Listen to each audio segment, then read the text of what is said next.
Coming up on the remarkable 20th century. We believe that peace is at hand. Oh, this is going to be some kind of different ride. I shall resign the presidency effective at noon tomorrow.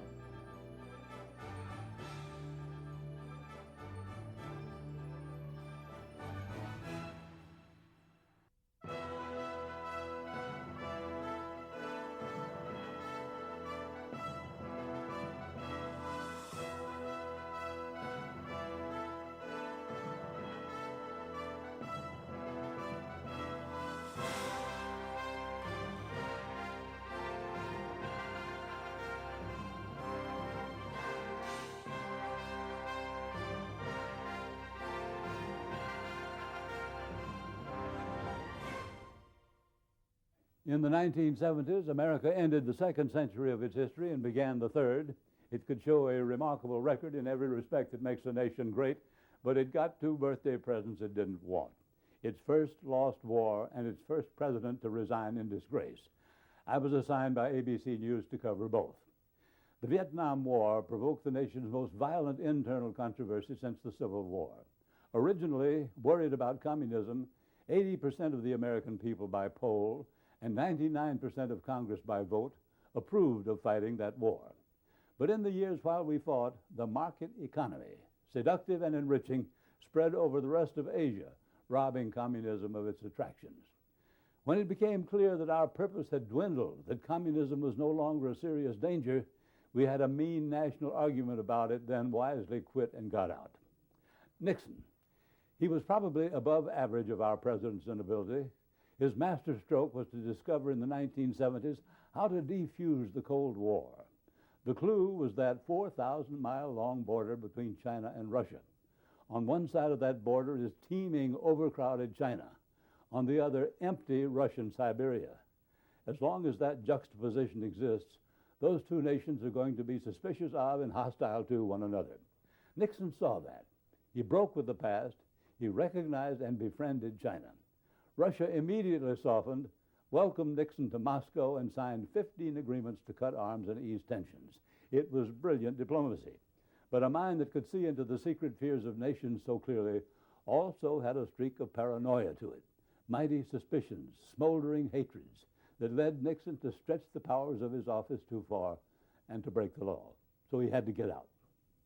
That and much else in the decade of the 1970s.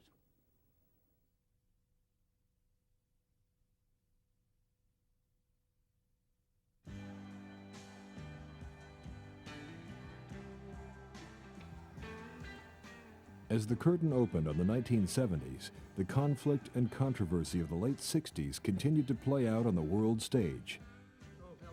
From the moment Richard Nixon took office in 1969, he was under pressure to end the war in Vietnam.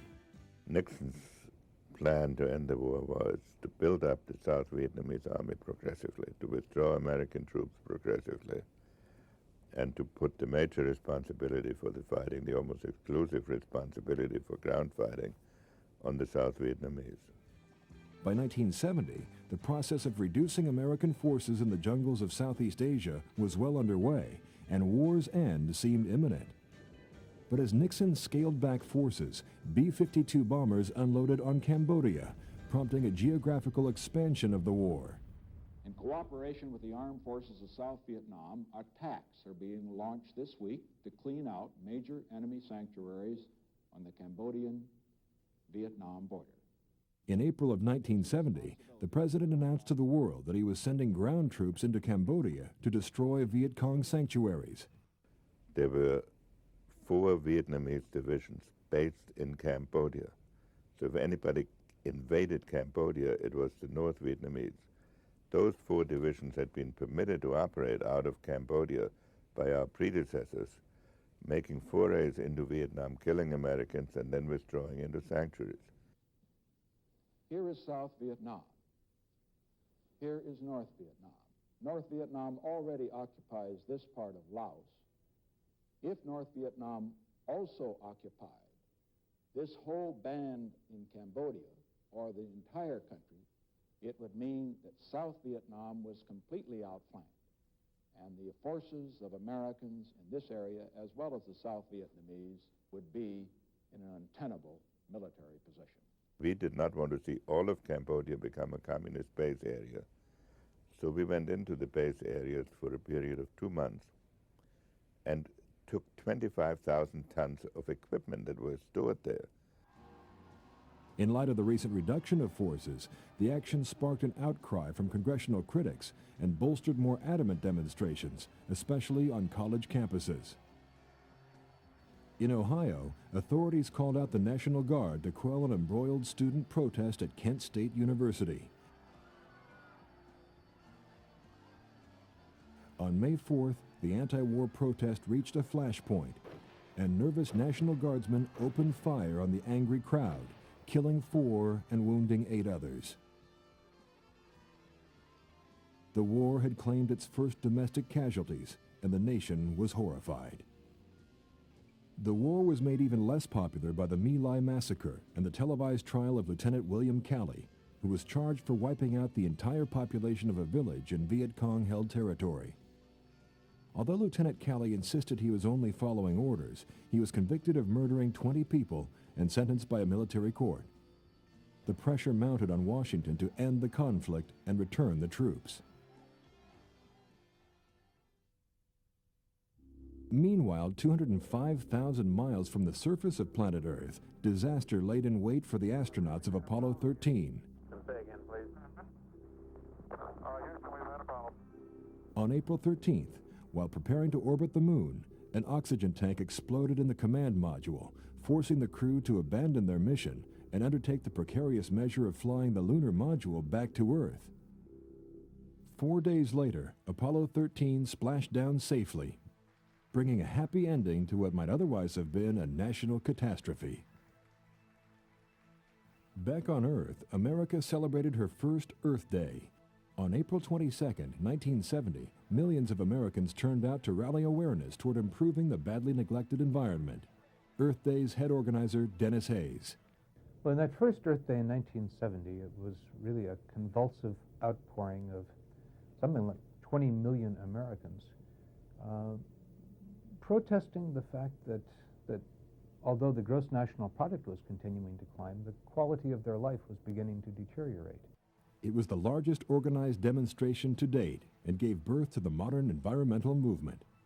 The federal government responded to this new spirit by establishing the Environmental Protection Agency, giving way to an avalanche of landmark legislation that would come to pass in Congress later in the decade.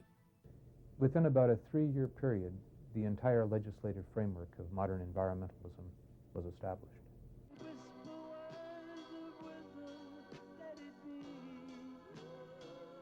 1970 marked a sad year in the history of pop music. John Lennon, Paul McCartney, George Harrison, and Ringo Starr decided to call it quits, disbanding one of the most successful and influential pop groups in music history, the Beatles.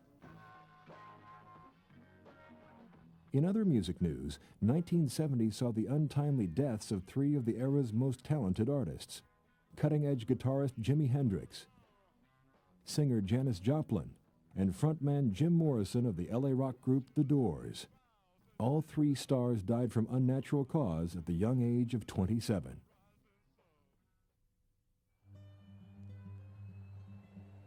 (1970) was the year Boeing introduced the world's first passenger jumbo jet. The Seattle-based manufacturer began rolling out the cavernous 747, featuring state-of-the-art navigation and a luxurious interior unseen since the days of the dirigible. 1971 began with a flurry of innovation as the portable electronic calculator hit the market. It was smarter, faster, and best of all, pocket size. Next came the silicon chip microprocessor. Intel came up with the first very, very tiny microprocessor, it was called, and it was basically a little device that if you put a program into some storage like ROM or RAM, put a small program, this little chip could control how it operated.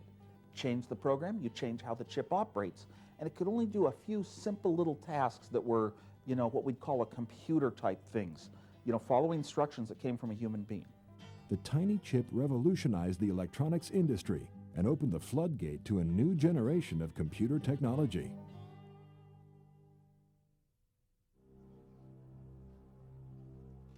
March of 1971 brought the conclusion to one of the century's most notorious murder trials, the trial of Charles Manson and his followers. They were charged with the brutal murders of actress Sharon Tate and her unborn baby, as well as several others who were with Sharon Tate in her Los Angeles home, while her husband, renowned film director Roman Polanski, was away. His cultic following was laced with drugs, orgies, and a dire plot to gain control of the nation by instigating a race war. Manson and his co-defendants were found guilty and sentenced to death. During the lengthy appeals process, California eliminated the death penalty, and their sentences were commuted to life in prison. In South Vietnam, communist troops from the north have made their deepest penetration into territory of the South. Television coverage of the Manson trial and the war in Vietnam brought the public closer to the ills of the day. Yet despite these ills, TV still served as the daily means of entertainment. You are one dumb polar. In 1971, Norman Lear's irreverent comedy All in the Family began its 12-year run. The casting of All in the Family, Gene Stapleton, Carol O'Connor, Sally Struthers, and Rob Reiner, their chemistry was so brilliant and spontaneous. We ridicule things, the times, the manners, and the mores, and the mistakes, and so forth. The mistakes of not only the people, but the mistakes of society, and so forth. And that is satire.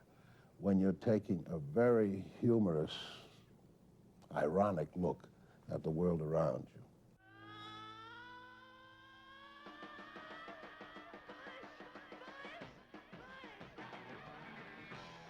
In music, the blistering rock group Led Zeppelin fronted the next wave of the British invasion.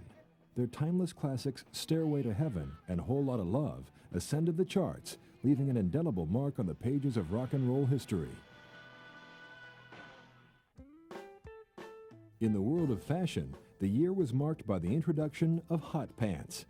The snug-fitting affair left little to the imagination, but did allow women more dexterity than the miniskirt. Other fashions came to be, and for many, shock value replaced tasteful attire. Pop stars like Elton John and David Bowie made an art of dressing outrageously. Platform shoes took men and women to new heights, some even sporting live goldfish inside an acrylic heel. Polyester replaced natural fabrics in many styles, but is best remembered as the material of choice in the decade's tackiest trend, the leisure suit.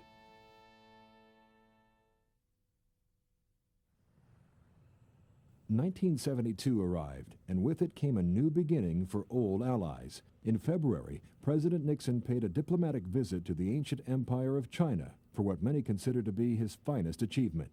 The primary objective of the trip to China was to broaden the base of international diplomacy and to bring back into the diplomatic game the most populous nation in Asia.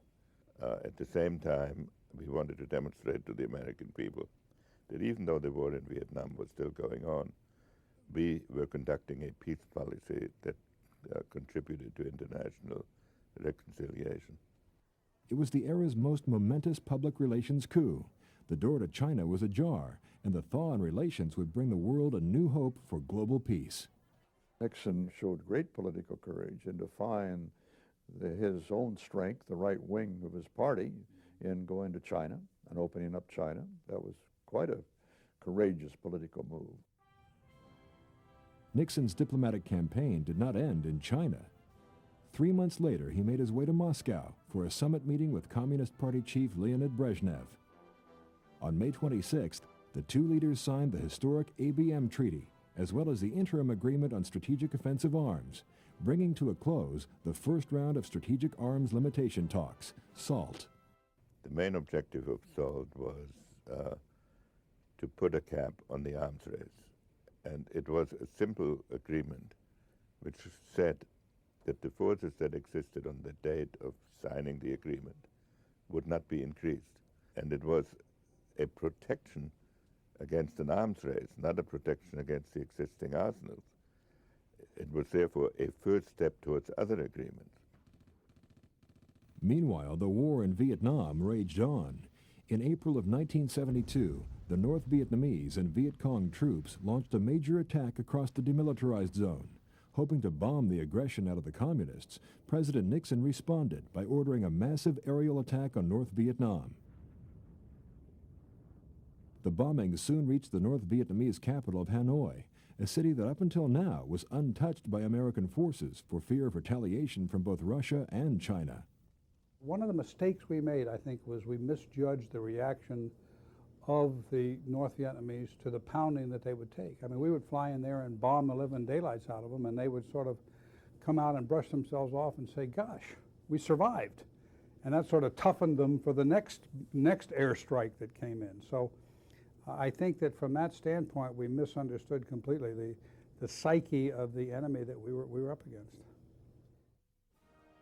Despite the war, 1972 was a year for athletic achievement. At the Summer Olympics in Munich, American swimmer Mark Spitz amazed the world with 7 gold medals. Soviet prodigy Olga Korbut earned 2 gold and 1 silver for her masterful performance in the field of gymnastics. In September, the Games took a tragic turn.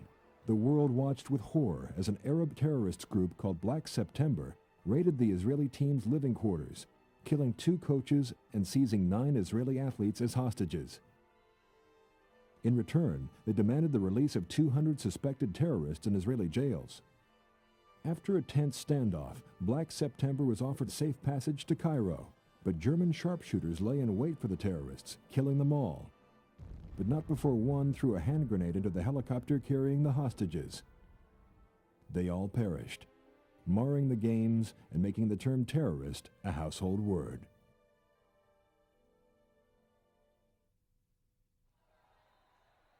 In America, 1972 was an election year, and the Democrats sought to challenge Nixon's failure to end the war. After frontrunner George Wallace, the controversial governor of Alabama, suffered a crippling assassination attempt, Senator George McGovern, a longtime detractor of the war in Vietnam, stepped into the lead. Yet when November came, Nixon's popularity was assured, winning every state except Massachusetts and the District of Columbia. At the movies, 1972's biggest hit was a film based on the best-selling novel by Mario Puzo, The Godfather.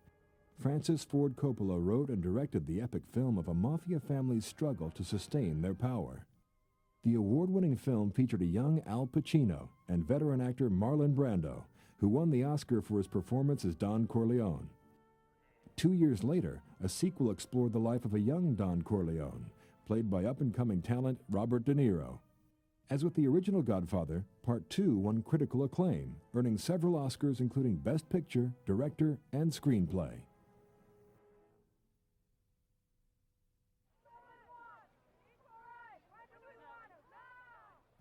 Propelled by the momentum of the 60s, the women's movement continued to push for social and economic equality, calling on Congress to add the age-old Equal Rights Amendment to the Constitution of the United States. The Equal Rights Amendment, which was introduced by the early feminists right after winning the vote, in 1921, equality of rights under the law shall not be denied by the United States or any state on account of sex.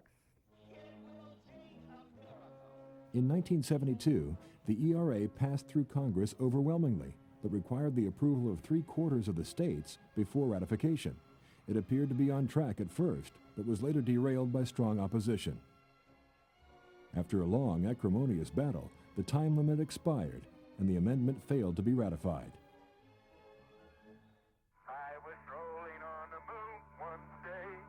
On a closing note to 1972, the Apollo space program came to an end. Following the historic Apollo 11 mission, when astronauts Buzz Aldrin and Neil Armstrong first set foot on lunar ground, 5 more trips to the moon were completed.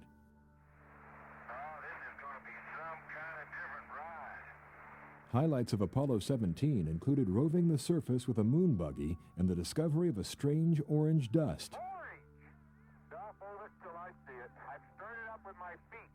Astronauts Eugene Cernan and Harrison Schmitt concluded the final mission with a message to the entire world. This valley of history has made its first evolutionary steps into the universe. I think no more significant contribution has Apollo made to history.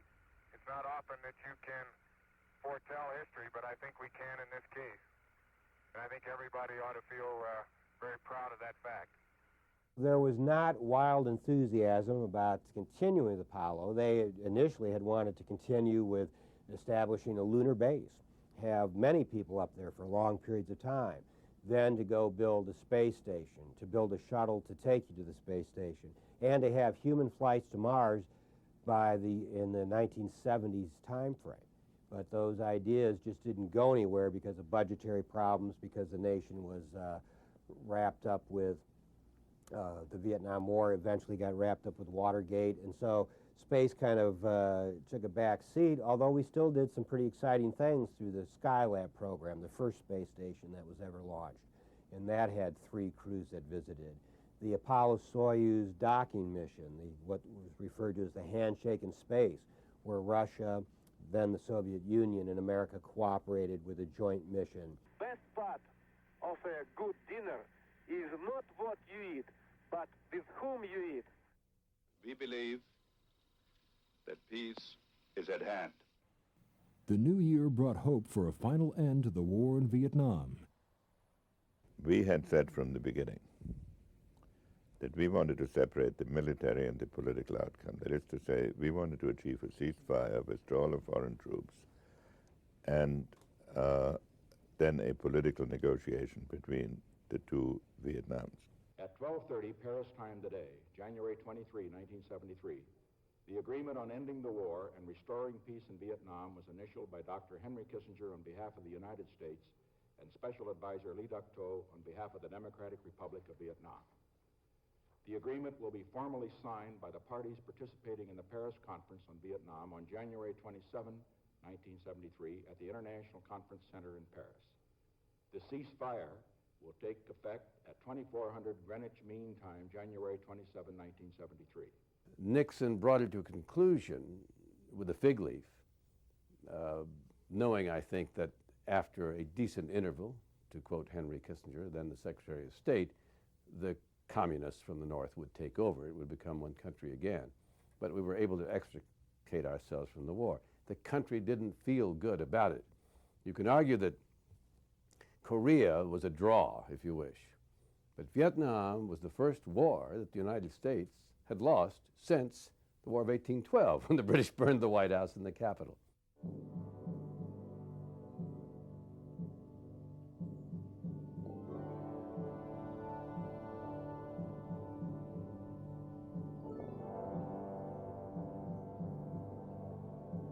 At a cost of $150 billion and 58,000 American lives, it was the most costly and least popular war in American history. America's involvement may have come to an end, but the war in Southeast Asia was far from over. In South Vietnam, the U.S.-backed regime of General Nguyen Van Thu clung to the frayed reins of power, while the Viet Cong controlled much of the countryside. In television, the anti-war mood of the country was reflected in the hit series MASH. Launched in 1972, the award-winning show was staged during the Korean War and was based on Robert Altman's film of the same name. Defiance does not play guessing games while chewing. Sitcom classic Happy Days got its start in the early 70s. The show featured Henry Winkler as the Fonz and Ron Howard as Richie Cunningham, who played a similar role in the 1973 film classic American Graffiti. The movie's director, George Lucas, had just graduated from film school and would later go on to mastermind the epic science fiction thriller Star Wars in 1977. In the world of science, 1973 saw a major breakthrough as 2 American biochemists, Herbert Boyer and Stanley Cohen, invented the technique of DNA cloning, ushering in the age of genetic engineering. The procedures that Boyer and I developed made it possible for the first time to manipulate specific genes and to introduce genes that contained particular hereditary properties or that imparted particular hereditary properties into cells.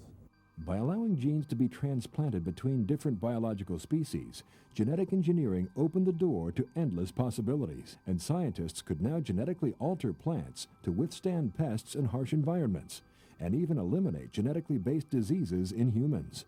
One of the great scientific mysteries is how an individual develops from a fertilized egg, and that whole process is controlled by genes that are expressed in a particular sequence. And if that sequence of expression works the way that it should, individuals develop normally. Well, when the pattern of expression goes awry, there can be genetic defects. The DNA cloning methods allow one to study gene expression and to begin to understand what controls normal development.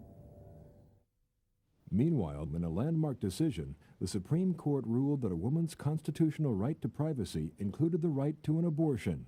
In Roe v. Wade, the decade's most divisive decision had profound legal and moral implications. It brought a chorus of cheers from women's groups and condemnation from conservatives who claimed it opened the door for draconian methods of birth control.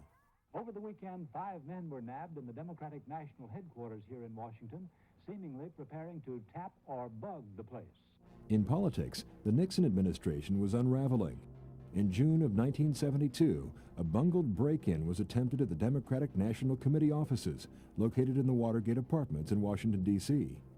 2 of the men charged, E. Howard Hunt and G. Gordon Liddy, had been former White House aides and were associated with Nixon's re-election campaign.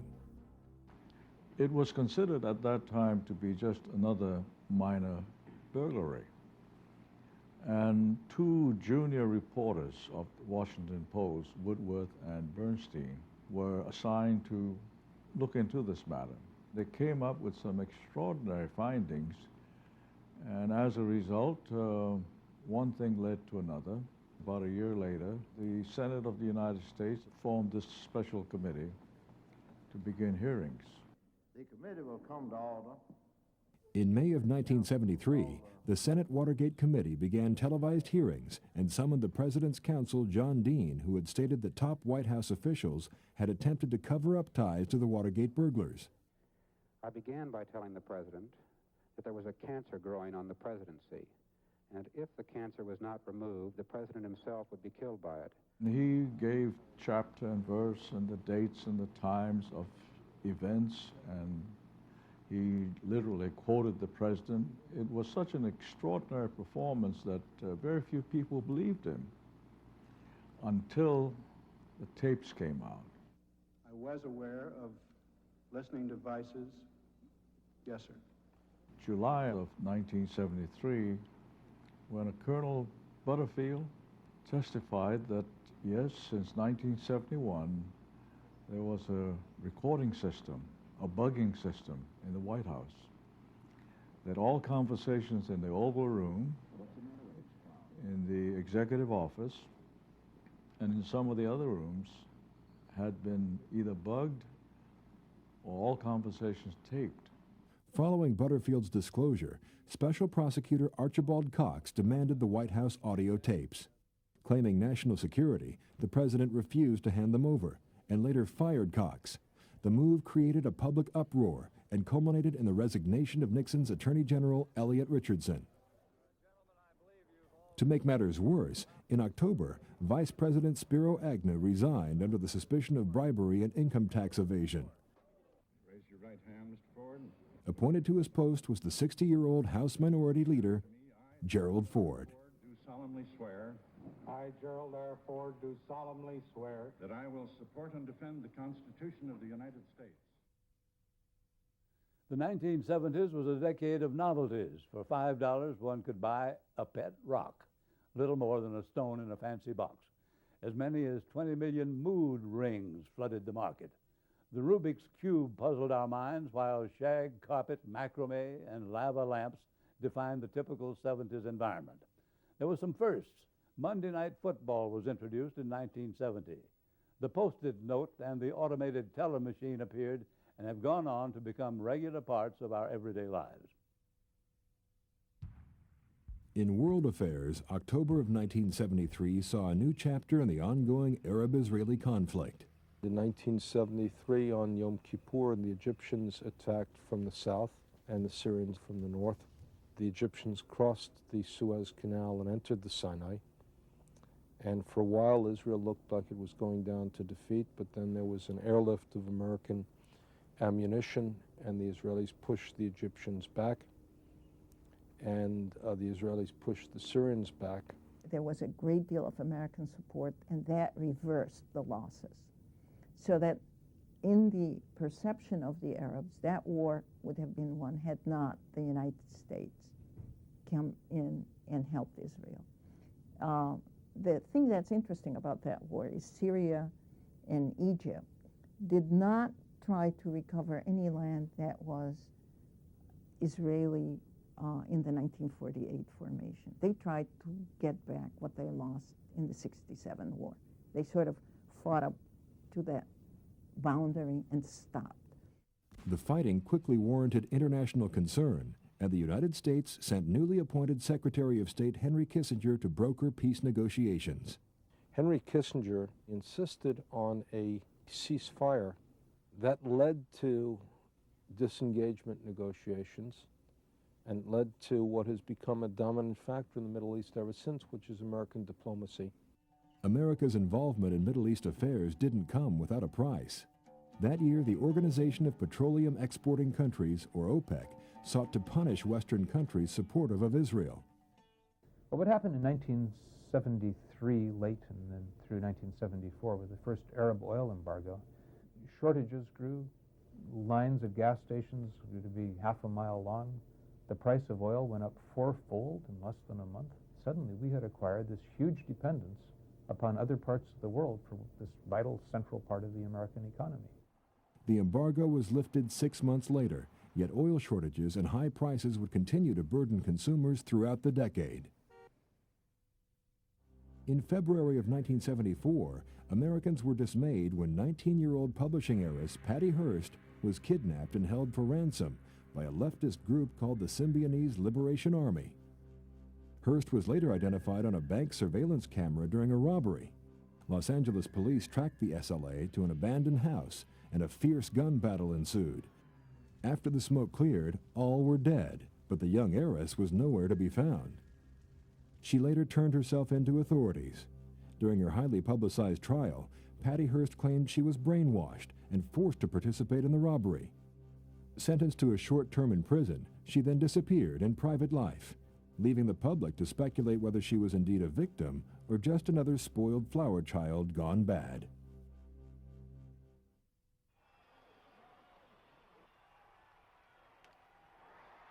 In the world of professional sports, 1974 was the year Hank Aaron broke Babe Ruth's home run record, slugging his 715th career home run in the early part of the season.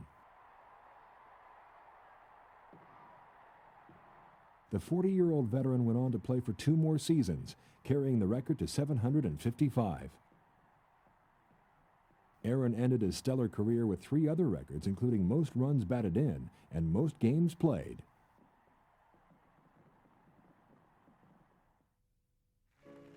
In June of 1974, famed Soviet ballet dancer Mikhail Baryshnikov defected to the West during a Toronto performance. Wanting more creative and personal freedom, the dance superstar was given political asylum in the United States.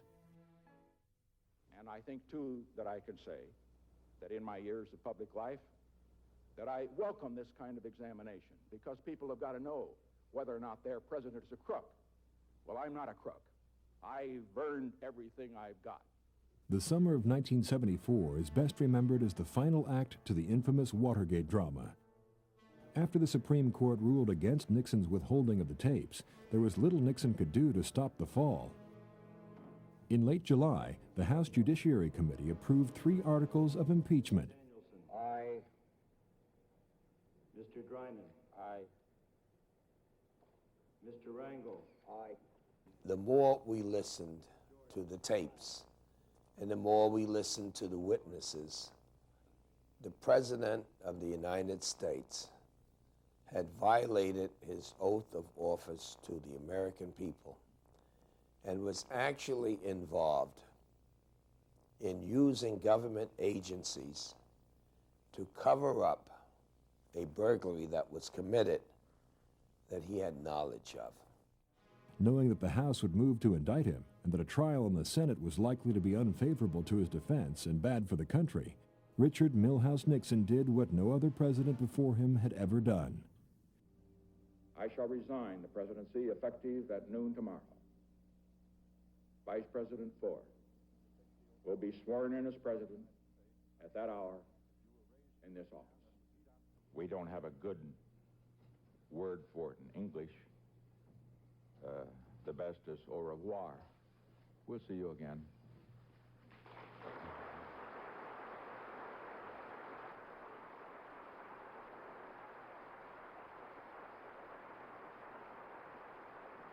Months later, Nixon was exonerated with an executive pardon issued by the new president.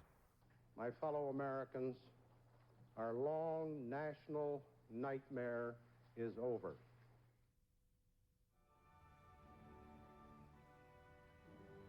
In April of 1975, the South Vietnamese capital of Saigon fell to communist troops, bringing to an end the longest war in modern history. In a final act of desperation, all remaining U.S. personnel, along with thousands of South Vietnamese civilians, were evacuated. After claiming the lives of nearly 4 million of Vietnamese people, Vietnam was at long last reunified, and Saigon was renamed Ho Chi Minh City in honor of the late nationalist leader. Only 2 weeks earlier, Cambodia had also fallen under communist control. Led by Pol Pot, the Khmer Rouge seized power and continued its policy of genocide. When the war was going on, the Khmer Rouge would occupy areas in Cambodia. When they occupied areas in Cambodia, they would impose a very strict communist regime, and they would begin to do the things that eventually they did on a large scale, and that is get rid of the intellectuals, get rid of the capitalists, get rid of the landowners, and they tried to exterminate entire classes of people. And they did. In the following years, millions of Cambodians would die at the hands of the new regime.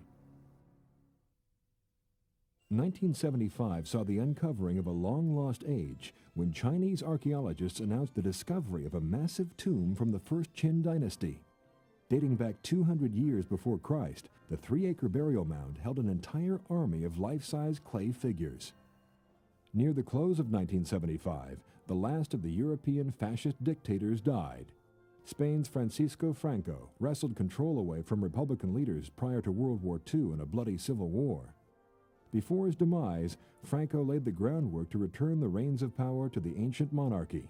Juan Carlos of the House of Bourbon took control of the provisional leadership upon Franco's death.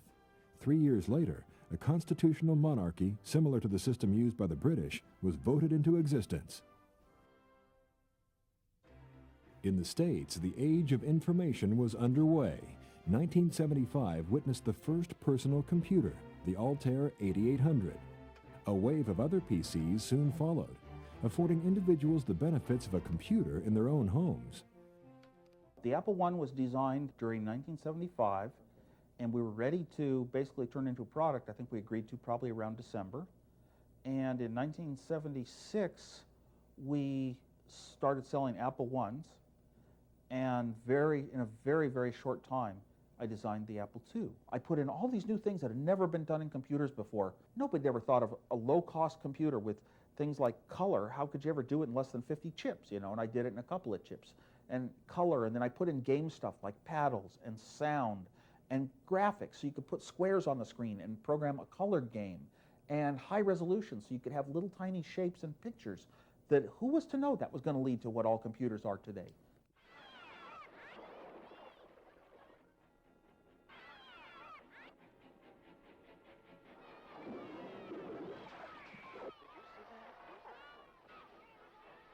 Jaws splashed into theaters in 1975, giving Americans a scary thrill and introducing the enormous talent of a young filmmaker named Steven Spielberg.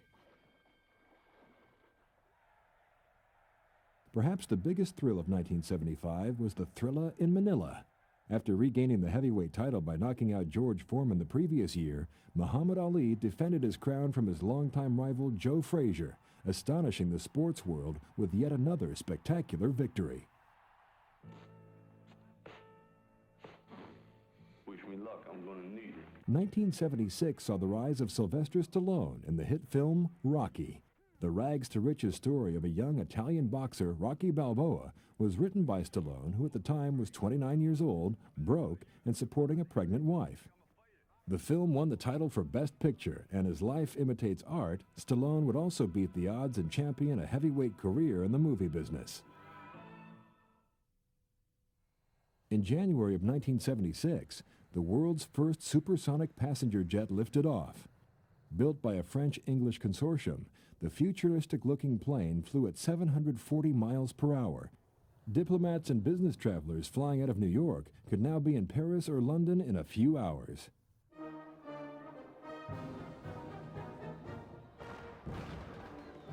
On July 4th, 1976, the United States celebrated its 200th birthday. Following years of internal dissent and tattered patriotism, the spirit of '76 was something all Americans could be proud of. In politics, the 1976 presidential race was on. In a tough primary battle, Gerald Ford managed to beat out the governor of California and former movie star Ronald Reagan. Running on the Democratic ticket was the governor of Georgia, Jimmy Carter. Hardly known outside his home state, Carter was a born-again Christian and self-made peanut farmer. He seemed to be everything most professional politicians were not: moral, forthright, and untouched by Washington corruption. Jimmy Carter came to the presidency on a proposition that we were not bad people. He used to have a little scheme that he would do at his political rallies. Vietnam didn't hurt us. CIA didn't hurt us, because there'd been an investigation of the CIA. Watergate didn't hurt us. We're still a good people, he said. People reacted to that because we wanted to believe that. We thought deep down inside we probably were a good people, and all of this was a bad dream, a nightmare. That was one of the things. Carter read the mood of the country properly, and he narrowly beat Gerald Ford. I, Jimmy Carter, do solemnly swear that I will faithfully... Jimmy Carter won the general election by a scant 50.1% and restored the presidency to the Democrats. For brain power, Carter was extraordinary. He absorbed a great amount of informational material, briefing material. It was filed as carefully as a computer could file it, and he could bring it back as quickly, and in my case, much quicker than you can bring it back on a computer with any reference to it. 1976 saw the first pictures taken of the Martian landscape. After an amazing 11-month, 420 million-mile journey, the Viking 1 spacecraft landed on the surface of Mars. The pictures revealed with spectacular detail a rocky, desert-like terrain cast in a reddish hue. 1977 would witness the blastoff of the Voyager space probe, an unmanned device loaded with high-tech cameras that would serve as the eyes of Earth-bound astronomers. Soon after its launch, Voyager relayed close-up pictures of Jupiter and Saturn to eager scientists. Voyager 2 went even further, furnishing detailed pictures of Uranus and Neptune before disappearing into deep space.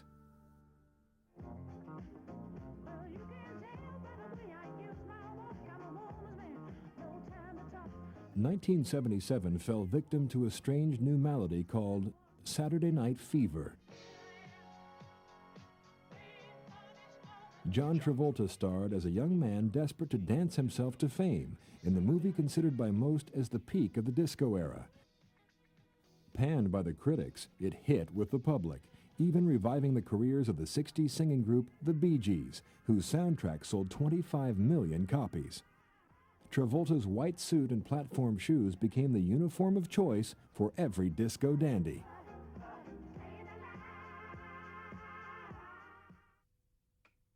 On the small screen, the nation was engrossed in the first mega-hit miniseries, Roots. The story of author Alex Haley's family lineage offered viewers a harsh yet realistic look at slavery in America. In all, 130 million people tuned in, making the miniseries a television landmark. On a sad note, the world mourned the loss of a king. On August 16, 1977, Elvis Presley was pronounced dead at the age of 42 from what doctors termed cardiac arrhythmia, or irregular heartbeat. To many, he was the king of rock and roll and the most charismatic singer of the 20th century. I was at the Stones concert in Altamont when they killed that guy, remember? Yeah, were you? I was at an Alice Cooper thing where 6 people were rushed to the hospital with bad vibes. 1977 was a banner year in the history of filmmaking. At the annual Academy Awards, Woody Allen's comedic look at life and love won 3 of the top honors. Annie Hall took Best Actress for Diane Keaton, Best Director for Woody Allen, and even beat out sci-fi thriller Star Wars and Close Encounters of the Third Kind for Best Picture. 1978 was a year for a major medical milestone. In England, doctors delivered the first test tube baby, a healthy blue-eyed girl named Louise Brown. And you will be freed and shall be delivered into paradise. 1978 was the year religious fanaticism took a sorrowful turn. People's Temple leader Jim Jones moved almost 1,000 followers to the South American country of Guyana to start a utopian society. Jonestown was far from paradise. In November, California Congressman Leo Ryan flew to the South American compound with several journalists and relatives of cult members to investigate complaints that cult members were being held against their will. 4 days later, Jones ordered the death of the visitors and a mass suicide of his own followers. More than 900 men, women, and children drank cyanide-laced Kool-Aid in one of the century's most tragic events.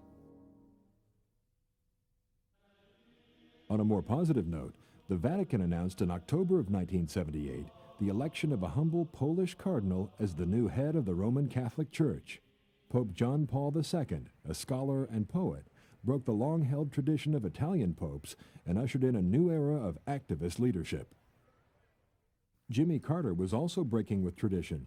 In September of 1977, the president met with Panamanian ruler General Omar Torrijos and agreed to relinquish U.S. control of the Panama Canal.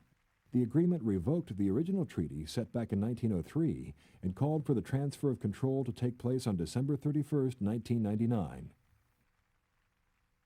In September of 1978, Carter hosted Egyptian President Anwar Sadat and Israeli Prime Minister Menachem Begin for a historic summit at the presidential retreat Camp David. After days of painstaking negotiation, he managed to forge a peace between 2 of the world's most ancient and bitter enemies. It was Carter's finest hour.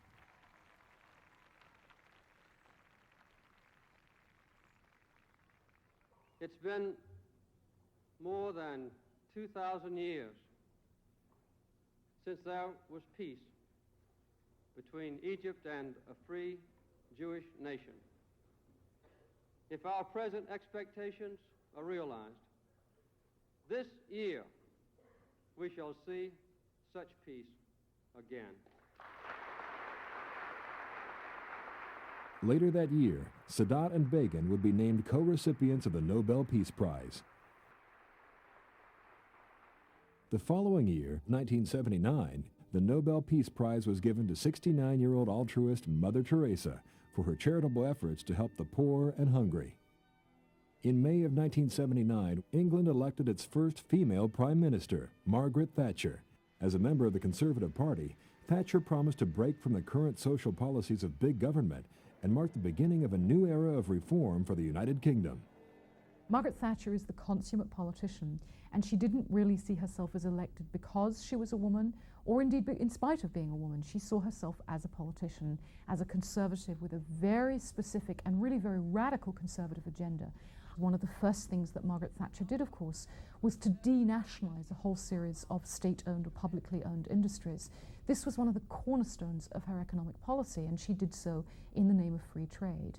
These kinds of policies were very radical. They were very different from what other conservatives had done in Britain prior to this time, prior to the 1880s. I mean, she really was taking Britain back to a classic economic notion of what we would call laissez-faire or free trade liberalism. Where there is discord, may we bring harmony. Where there is error, may we bring truth. Where there is doubt, may we bring faith. And where there is despair, may we bring hope. The end of the decade brought the beginning of a new technology, the compact disc. One disc, less than 5 inches in diameter, could hold an hour of music by coding bits of digital information. Although they would not be commercially available for another 2 years, it was a major innovation that moved us further into the digital age. Other forms of technology were not as favorable. Pandemonium erupted in March of 1979 at the 3 Mile Island nuclear power plant in central Pennsylvania, when the cooling system failed, nearly causing a complete meltdown. Thousands of people were evacuated from the immediate area, as it seemed to be only hours away from becoming a poisonous wasteland. The problem was fixed in the nick of time, and the amount of emitted radiation was minimal, yet the nation's confidence in nuclear energy was beyond repair.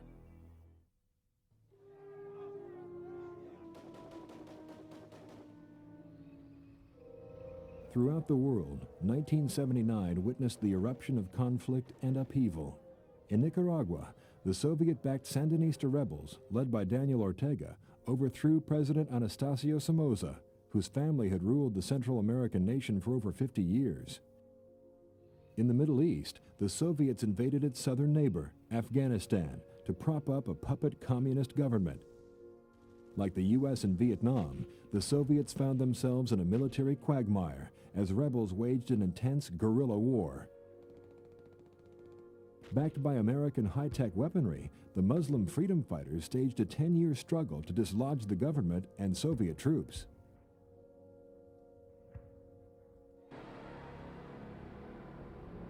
In Iran, an angry mob stormed the American embassy in the capital city, Tehran, in retaliation for the Carter administration allowing the deposed Shah to seek medical asylum in the United States.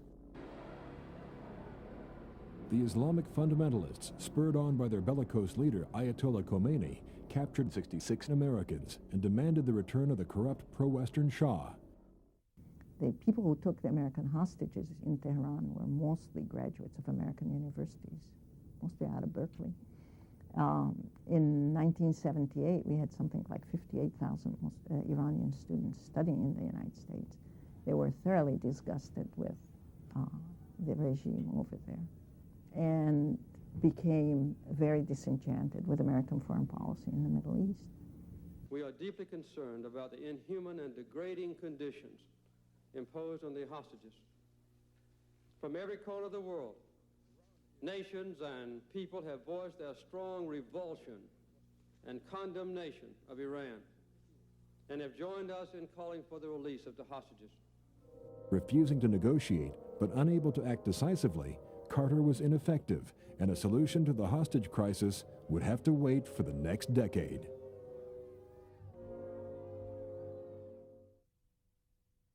Americans are proud of their democracy and readily commend it to anybody in need of a system.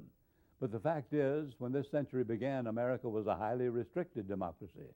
More than half the people were denied the vote, women. Another 10% were largely disallowed, blacks. Another large percentage were youths permitted to fight in wars but not to vote. In the 1970s, the 26th Amendment to the Constitution gave the vote to the last restricted class. Youths 18 to 21 were added to women and black Americans on the voting rolls. A more conspicuous feature of the 1970s, once restricted groups were making use of their newfound power. 26 American cities elected black mayors. Virginia, the capital state of the old Confederacy, would soon elect a black governor. As impressive was the rise of women into the workforce and towards equality. Time magazine's Man of the Year in the bicentennial year of 1976 was Women of the Year. Women, it said, have arrived like a new immigrant wave in American life. Their rise, it said, is like the discovery of a new continent. 70 years into the century, America had become a full-scale democracy, but not without worrying about it. Women flooding into the workforce, it was said, were taking jobs once reserved to male breadwinners. Black Americans with new power were becoming more pro-black and less pro-American. Were we becoming a less United States? Next time, something new to worry about. A movie star becomes president and shows a certain flair for it.